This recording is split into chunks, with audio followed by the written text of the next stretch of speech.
ఇంకొక essential element కూడా పోయినసారి మనం డిస్కస్ చేసాం. 5 లీటర్లు నీళ్లు తాగాల్సిన చోట 2 లీటర్లు తాగిన కొత్త ఆవిష్కరణ వండర్ యాక్చువల్ గా. ఎందుకంటే ప్రతి ఒక్కళ్ళు కూడా ఎవరు న్యూట్రిషనిస్ట్ అవని డైటీషియన్ అవని ఎవరన్నా సరే చెప్పేది ఏంటంటే మినిమం 4 to 5 లీటర్స్ తాగాలి, 4 to 5 లీటర్స్. దానికి మీరు ఇమీడియట్లీ దాని ప్రోడక్ట్ లాంచ్ చేస్తే కనుక చాలా వరకు అనారోగ్య సమస్యలు, నీటి సమస్యలు అన్ని రేపు ఉగాది నుంచే దీన్ని లాంచ్ చేస్తున్నాం అండి అఫీషియల్ గా. Very good. 2 లీటర్లు నీళ్లు తాగితే 6 లీటర్లు నీళ్లు తాగినంత హైడ్రేషన్ వస్తుంది కనీసం. ఆ పైన ఇంకొక లీటర్ నీళ్లు తాగాలంటే కూడా తాగండి. దాంట్లో కొన్ని ఆల్కలైన్ మినరల్ డ్రాప్స్ వేసుకోండి. 64 మినరల్స్ కూడా వస్తాయి మీకు అందుతాయి. pH లెవెల్స్ ఆల్కలైనిటీ 8.2 మినిమం ఉంటుంది. TDS 150, 160 మినిమం ఉంటుంది.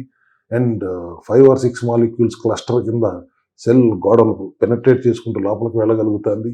క్యారియర్ ని, న్యూట్రియంట్స్ ని, ఎంజైమ్స్ ని, మినరల్స్ ని, ప్రోటీన్ చైన్స్ ని అన్నింటిని లోపలికి తీసుకెళ్లి లోపల ఉన్న చెత్తను కడిగి బయటికి తీసుకొచ్చే శక్తి, సమర్థత వాటికి ఉంటుంది. సో వీటన్నిటికంటే ముఖ్యం 2 లీటర్లు తాగితే చాలు అంటే ఒక పెద్ద రిలీఫ్. అంతే కదా సార్. 4 మినరల్ యాడ్ చేసి మినరల్ వాటర్ అని చెప్తున్న వాటిని 100 రూపాయలు కొనుక్కున్నారు. మరి ఇన్ని బెనిఫిట్స్ ఉన్నప్పుడు మీకు అక్కడ ఎగిరి గంతు వేస్తారు కదండి.